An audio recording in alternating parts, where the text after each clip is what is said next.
Hello, my wonderful learners, and welcome back. I am so glad you are here today because this lesson is one that is going to make a real immediate difference in your life. Not tomorrow, not next month, today. Because after this video, you are going to open your laptop and you are going to write a professional email in English that makes people take you seriously. But first, let me ask you something. Have you ever spent 30 minutes staring at a blank email, not knowing how to start? Have you ever sent an email and then felt worried? Did I sound too casual? Was it too formal? Did I make a grammar mistake? Have you ever avoided sending an important email altogether because you were not confident enough in your English writing? If any of that sounds familiar, I want you to take a breath right now, because today everything changes. This lesson is going to give you a complete system for writing professional emails in English, from the very first word to the very last. You will learn the exact phrases, the exact structure, and the exact vocabulary that professional English speakers use every single day. So take out your notebook, get ready to write, and let us begin. Why does professional email writing matter so much? Think about this. In today's world, email is one of the most powerful communication tools in business. Before you meet someone in person, before you have a phone call, before you sit in an interview, your email has already introduced you. Your email is your first impression, and in many cases, it is your only chance to make that impression count. A well-written professional email shows that you are educated, organized, and serious. It shows that you respect the reader's time. It shows that you belong in a professional environment, and on the other hand, an email full of mistakes, or one that is too casual or one that is unclear. That kind of email can close doors before they even open. So whether you are writing to a manager, a client, a university, a potential employer, or a colleague in another country, your email must be clear, polite, and professional. And that is exactly what we're going to learn how to do today. Let us start with the structure of a professional email. Every professional email has 6 key parts. Learn these 6 parts, and you will always know exactly what to write and in what order.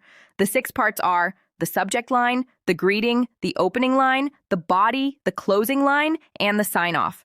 Let us go through each one carefully. Part 1 is the subject line. The subject line is the first thing the reader sees. It must be clear, specific, and direct. A good subject line tells the reader exactly what the email is about before they even open it. Here are examples of strong subject lines. Request for meeting, Thursday, 15th March. Follow up on job application, marketing manager position. Question regarding invoice number 4521. Confirmation of order. Reference number 8834. Introduction, new partnership opportunity.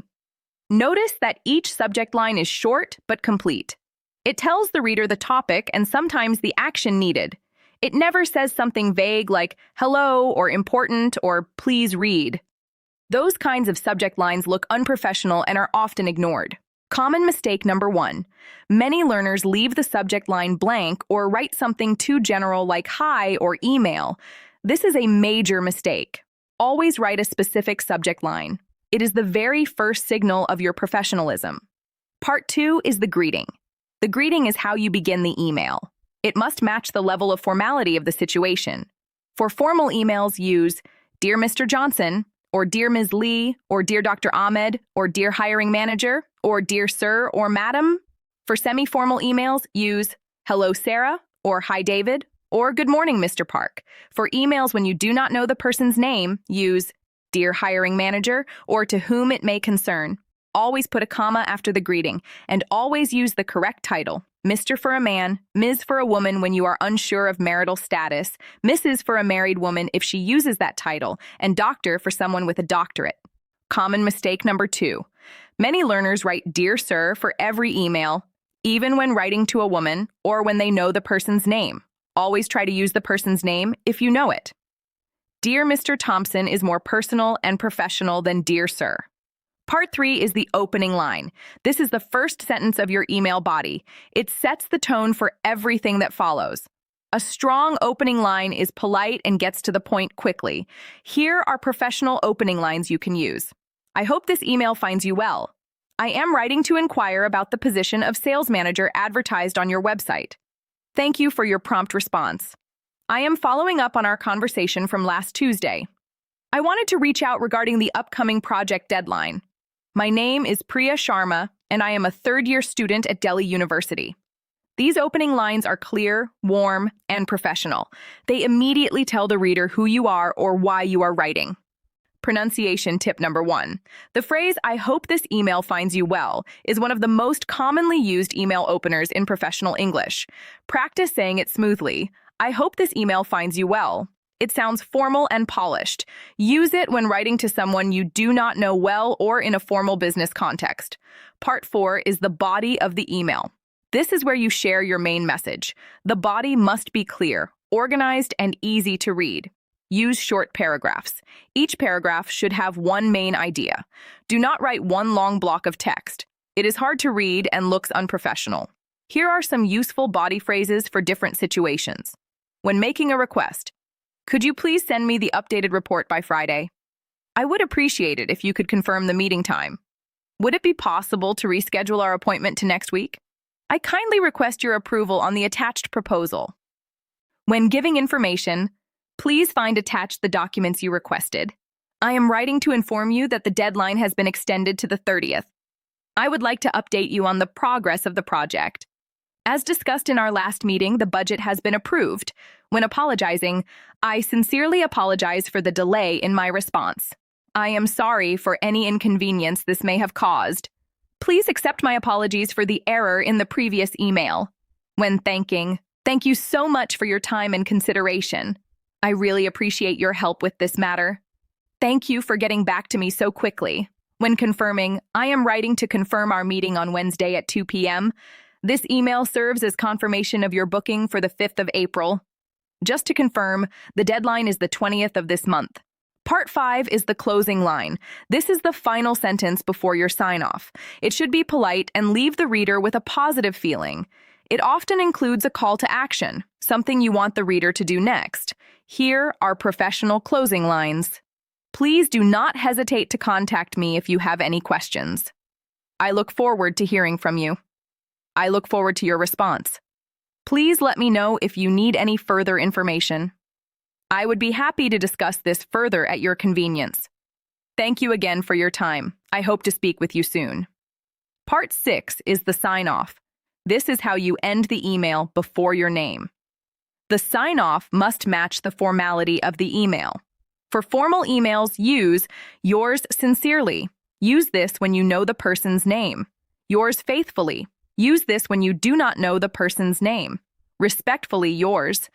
For semi-formal or professional emails, use "Best regards," "Kind regards," "Warm regards," "With appreciation." For slightly less formal but still professional emails, use "Best wishes," "Many thanks," "Thank you." After your sign-off, always write your full name, your job title if relevant, your company name if relevant, and your contact information. For example, "Best regards, Fatima Al-Rashidi, Marketing Coordinator, Global Solutions Linead, Fatima Al-Rashidi, globalsolutions.com, +971 50 123 4567. This full signature looks polished and professional. It makes it easy for the reader to contact you and shows that you take your communications seriously. Now let us look at a complete real-life email example. Read it carefully and notice how all 6 parts work together. Subject: Application for the position of Customer Service Representative. Dear Ms. Williams, I hope this email finds you well. My name is Carlos Reyes, and I am writing to apply for the position of Customer Service Representative advertised on your company website on the 18th of February. I have 3 years of experience in customer service, working with both local and international clients. I am highly proficient in English and have strong communication and problem-solving skills. I am passionate about delivering excellent service and building positive customer relationships. Please find my resume and cover letter attached for your consideration. I would welcome the opportunity to discuss how my experience and skills can contribute to your team. Thank you very much for your time. I look forward to hearing from you. Yours sincerely, Carlos Reyes, Customer Service Professional, Carlos Reyes Professional, email.com, +52 55 9876 5432. Did you see how clear and professional that email was? Every part was in the right place. The subject line was specific. The greeting used the person's name. The opening line was polite. The body was organized, the closing line was warm, and the sign-off with full contact information looked completely professional. Now let us practice together. This is your repeat after me section. Say each phrase out loud after me. This is how your brain stores language, through speaking, not just reading. I hope this email finds you well. Say it. I hope this email finds you well. I am writing to inquire about. Say it. I am writing to inquire about. Please find attached the documents. Say it. Please find attached the documents. I would appreciate it if you could. Say it. I would appreciate it if you could. Please do not hesitate to contact me. Say it. Please do not hesitate to contact me. I look forward to hearing from you. Say it. I look forward to hearing from you. Thank you for your time and consideration. Say it. Thank you for your time and consideration. Best regards. Say it. Best regards. Excellent. You are doing wonderfully. These phrases are now in your memory. Use them in your next email. Now let us talk about some important cultural tips for professional email writing in English. Cultural tip number 1. In professional English emails, being direct is not rude. It is respectful. The reader is busy. They want to understand your message quickly. So after your polite opening, get to the point. Do not write 3 paragraphs before explaining why you are writing. Cultural tip number 2. The tone of your email should always be polite, but not overly emotional. In many cultures, expressing strong emotion in writing is normal. In professional English emails, keep the tone calm, neutral, and respectful, even when you are writing about a problem or complaint. Cultural tip number 3. Always proofread your email before sending. Read it one more time. Check the spelling of the person's name. Check the subject line. Make sure attachments are actually attached. Many professionals have sent emails saying, "Please see attached," without actually attaching anything. It happens to everyone, but checking before you send avoids this embarrassing situation. Cultural tip number 4. Reply to professional emails within 24 to 48 hours when possible. If you cannot give a full answer yet, send a short acknowledgement email. For example, "Thank you for your email. I am looking into this and will get back to you by Thursday." This shows that you are responsible and professional. Now let us do a writing drill. I will give you a situation. You write the email in your notebook using the phrases and structure we learned today. Situation 1. You want to schedule a meeting with your manager to discuss your performance review. Write a short professional email requesting this meeting. Use a clear subject line, a proper greeting, an opening line, your request, and a polite closing. Situation 2. You received an email asking for a report, but you need 2 more days to complete it. Write an email apologizing for the delay and requesting a short extension. Situation 3. You are applying for an internship at a company you admire. Write a brief application email introducing yourself and expressing your interest. Take your time with these. Pause the video if you need to. Writing practice is the fastest way to improve your email English because it forces you to think actively, not just passively. Now let us talk about mindset for a moment, because this is just as important as the language itself. I know that writing in English, especially in a professional context, can feel intimidating. You might worry that your English is not good enough, that you will make mistakes, or that the reader will judge you. But here is what I want you to understand. A professional email does not need to be perfect. It needs to be clear, polite, and respectful. That is it. Most readers, whether they are native English speakers or not, appreciate effort and clarity far more than perfection. When they see that you have used a proper greeting, organized your message well, and ended politely, they are impressed.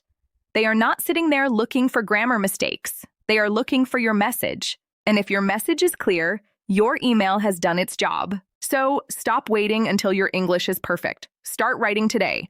Write one email, then write another. Each email you write is practice. Each email teaches you something new. And over time, very quickly actually, you will notice that writing professional emails in English starts to feel natural, easy, even enjoyable. You are closer to that feeling than you think. And this lesson has already moved you significantly in that direction. Let us do a quick summary of everything we covered today. Every professional email has 6 parts: the subject line, the greeting, the opening line, the body, the closing line, and the sign-off. The subject line must be specific and clear, never vague or empty. Use Dear Mr. or Dear Ms. with the person's last name for formal emails.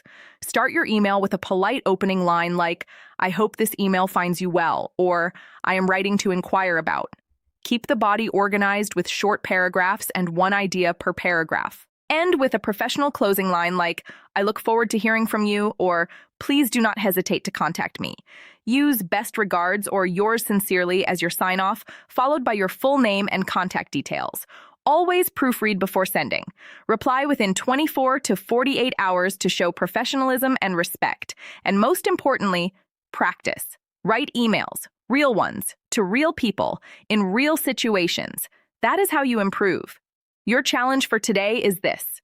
Write one professional email in English.